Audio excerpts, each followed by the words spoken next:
Halo guys, perkenalkan dengan gue Rizky Ridho Esham dari mahasiswa Universitas Mustafa. Dan di kali ini gue akan menjelaskan kepada kalian apa sih yang dimaksud dengan One China Policy atau kebijakan luar negeri satu Cina. Dengan gue Ridho kembali lagi ya, gue kali ini akan menjelaskan kepada kalian termasuk juga adik gue nih ya tentang apa sih maksud dari One China Policy atau kebijakan satu Cina. Nah, pasti di antara kalian ada yang nggak paham kan soal One China Policy atau kebijakan luar negeri satu Cina. Yuk, coba kita bahas pengertiannya nih ya. Mulai gue akan bahas dulu nih kebijakan One China Policy, yaitu adalah bahwa kebijakan One China Policy ini yaitu adalah merupakan penerapan kebijakan luar negeri Cina nih guys, ya. Yang mana ini merupakan langkah wajib yang tidak main-main untuk selalu menjaga hubungan baik dengan Republik Rakyat Cina. Dalam arti Cina ya tidak main-main untuk rakyatnya gitu. Dalam arti dia tidak bermain-main untuk melakukan hubungan kerjasama dengan negara-negara lain. Nah, kemudian juga sejak kepemimpinan Taiwan beralih kepada Qin Shi Huang pada tahun 2000 ya, hubungan antara Indonesia dan juga Taiwan tidak sebaik pada masa Kuomintang berkuasa. Jadi hubungan kedua negara kita dengan negara ini dengan negara Taiwan ini tidak membaik gitu, karena ada sebab di mana Cina melakukan suatu kebijakannya. Aku sikap Taiwan yang berada pada dilema antara persoalan geopolitik dan geoekonomi. Kemudian juga keseluruhan perilaku Taiwan berubah dengan mengancam ekonomi. Nah, dalam arti kan jika Taiwan mengancam ekonomi, maka hubungan ekonomi baik itu Indonesia, Taiwan dan juga Tiongkok tidak akan membaik ya. Kalau apabila pemerintah Taiwan dan mereka mengancam ekonomi, maka ekonomi itu tidak akan berjalan, baik itu kedua negara ataupun ketiga negara, ya kan? Nah, kemudian juga untuk meraih keuntungan diplomasi gagalnya kekunjungan pimpinan Taiwan Chen Shui-bian untuk masuk bisnis pada bulan September 2022 membuat pemerintah Taiwan berencana melakukan boykot ekonomi. Nah, dalam arti yes, kalau seandainya mereka si Chen Shui-bian berlangsung untuk melakukan boykot ekonomi dalam hal bisnis aja ya, dalam arti kan hubungan ekonomi perdagangan Indonesia akan terhalang. Dalam arti kalau seandainya mereka melarang produk Indonesia masuk ke area mereka, berarti ini sama aja merugikan perekonomian kita. Dalam arti kita nggak akan bisa dong mengekspor lagi barang-barang hasil produksi kita ke negara Taiwan maupun ke negara juga gitu kan, atau dilarang itu misalkan, berarti sama aja kita akan mengalami kerugian ekonomi. Setelah tadi gue jelasin tentang One China Policy, sekarang poin kedua, gue akan menjelaskan kepada kalian nih bagaimana sih sistem hierarki pada Partai Komunis Tiongkok, juga serta bagaimana sih peranan. Yang kedua adalah bagaimana sih sistem hierarki pada Partai Komunis Cina atau Tiongkok, serta bagaimana sih peranannya gitu ya. Nah, pasti kan kalian penasaran ya bagaimana sistem partai tersebut, seperti apa sih bentuknya gitu ya. Nah, oke, kita bahas tentang Tiongkok dulu atau Cina.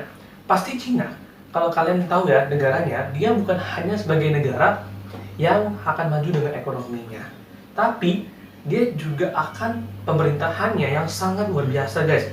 Dari zaman awal sampai sekarang, bahkan dari dinasti ke dinasti, termasuk yang terakhir sekarang Presiden yang Cina sekarang gitu kan, selalu membuat Cina menjadi salah satu kekuatan besar guys. Dewan Keamanan PBB atau United Nations Security Council. Nah, pasti kan tahu ya buat kalian yang belum. Partai tersebut adalah satu partai yang sangat luar biasa. Bayangkan, pasti kalau kita berpikir komunis dan sebagainya, pasti akan memiliki satu perbedaan ya guys, setiap partai-partai di setiap negara, termasuk di Cina guys. Bahkan kalau komunis mungkin partainya lebih tegas kali ya, dan kebijakannya lebih juga luar biasa guys. Bahkan pengambilan keputusan utama partai adalah Komite Politburo. Nah, anggota Politburo ini tidak dipilih melalui pemungutan suara. Jadi ke Indonesia nih, misalnya kita ada pemungutan suara, tapi kalau mereka tidak dipilih oleh pemungutan suara, mereka jadi dipilih secara langsung guys. Bahkan suara yang positif menggunakan takdir dan juga kemampuan ya sekaligus naluri bertahan hidup. dalam budaya politik partai. Nah, pasti berbeda ya dengan yang ada di negara kita di Indonesia. Dalam partai kadang-kadang itu memainkan peran kunci. Jadi berbeda dengan di Indonesia. Kalau di sana mereka itu para seniornya yang mainkan, kembali dengan yang ada di negara kita, contoh gitulah. Nah, kalau di sana mereka itu ya justru para seniornya yang bermain soalnya, jadi bukan dari ininya gitu. Dan bakal Partai Komunis Cina ini membuat satu partai politik terbesar di dunia. Tadi udah paham kan yang jelasin tentang partai, sekaligus juga di sana sistemnya. Setelah tadi gue membahas tentang Partai Komunis di Tiongkok juga peranannya, sekarang yang ketiga gue akan bahas bagaimana sih pemerintah Tiongkok dalam menanggulangi COVID-19 atau virus corona. Nah, pasti kalian tahu ya, COVID-19 yang sekarang lagi heboh dunia, bakal virus ini adalah satu virus yang bahaya, menyerang seluruh dunia. Bukan hanya Cina, tapi sekarang semua dunia ini udah kena COVID-19 ini atau yang kita kenal sebagai virus corona. Nah, pasti dari kalian belum tahu kan ya awal penyebarannya seperti apa. Nah, di video ini gue akan bahas ya guys ya. So, buat kalian yang mengerti, langsung aja simak berikut ini. Nah guys, kali ini gue akan bahas ya bagaimana tentang COVID-19 dulu, sebelum nanti kita akan membahas bagaimana sih pemerintah Tiongkok atau pemerintah Cina menangani permasalahan COVID-19 ini. Nah, sebenarnya virus corona ini berawal dari kota Wuhan guys, yaitu berada di Cina. Wuhan ini adalah salah satu kota provinsi Tiongkok yang kira-kira seperti ini gambarannya. Nah, dia adalah satu provinsi yang ditemukan oleh penyebaran pertamanya virus corona. Nah, maka pemerintah Tiongkok mengumumkan bahwa awal penyebaran virus corona ini sebenarnya bukan hanya di bulan Januari aja guys, bahkan sebenarnya awalnya ini sebenarnya sudah mulai dari sejak 17 November tahun 2019 kemarin. Nah, tapi kenapa baru diberitakan sekarang ya? Mungkin ini karena Cina atau Tiongkok mungkin secara diam-diaman nggak mau terbuka permasalahan coronavirus ini. Bakal akhirnya mungkin saja Tiongkok mulailah terbuka permasalahan virus corona ini, bahwa mereka menunjukkan adanya virus corona di negara mereka yang nantinya akan menyebar nih. Well, bahkan sebelum sekarang statusnya pandemi ya, mungkin kalian tahu lah bahwa virus corona ini kalian anggap adalah satu virus yang kecil. Enggak guys, bakal waktu pertama kali kasusnya di Tiongkok, di Wuhan ya, orang udah kena sekali, bakal mereka pun sampai tewas di tiba-tiba secara langsung. Wah, ini benar-benar bahaya banget guys. Oh ya, sebelum COVID-19 mungkin sebelumnya Cina juga pernah mengalami virus-virus lainnya seperti SARS atau MERS ya, yang di tahun 2009 dan di tahun 2012 lalu. Nah, sebenarnya inilah yang sekarang Tiongkok khawatirkan.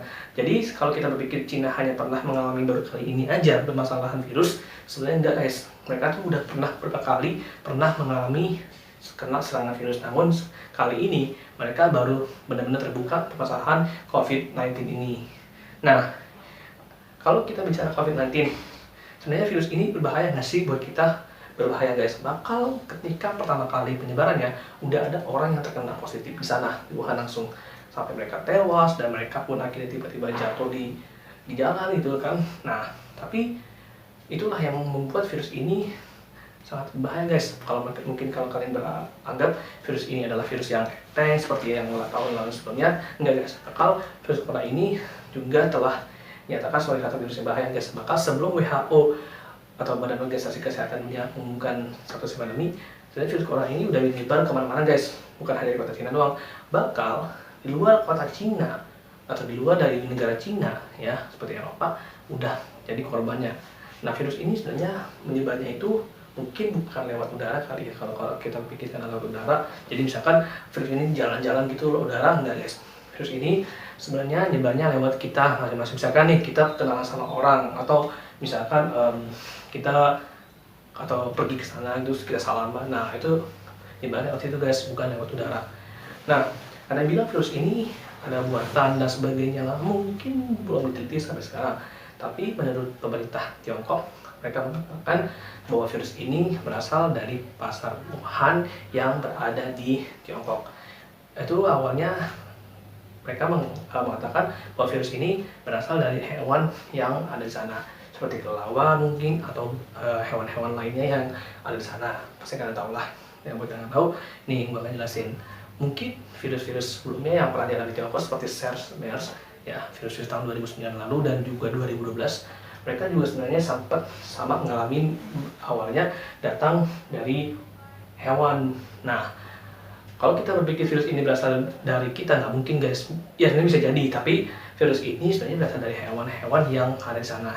Atau misalkan kayak Ebola dulu kasusnya guys ya, yang di Afrika itu berasal dari hewan juga. Nah, kalau ada yang bilang virus ini buatan sebagainya, I think itu karena nggak bakal mungkin kalau virus ini terbuat dari manusia. Bisa jadi, tapi sampai saat ini belum ada fakta kalau virus ini benar-benar dibuat oleh kita atau disengaja. Atau bisa jadi virus ini adalah satu ancaman bagi dunia gitu. Enggak, mungkin itu belum tentu guys.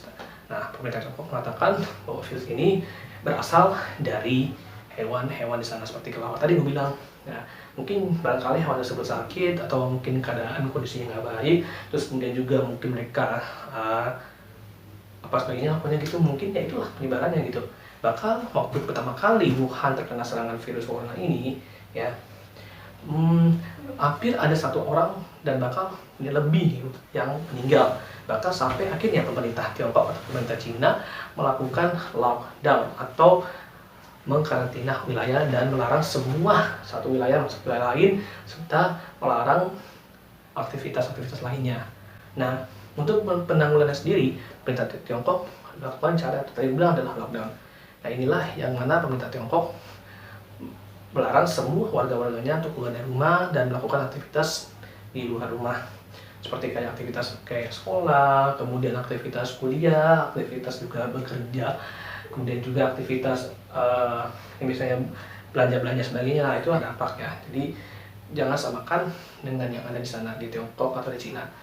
Ya, kalau pemerintah di sana melakukan lockdown, mereka itu adalah wajar guys, karena mereka nggak mau virus corona ini nyebar ke satu sama lain, walaupun ya faktanya akhirnya banyak orang juga yang kena di sana. Mungkin salah satu saling sentuhan atau saling bertemu gitulah, pokoknya mungkin bisa jadi penyebarannya.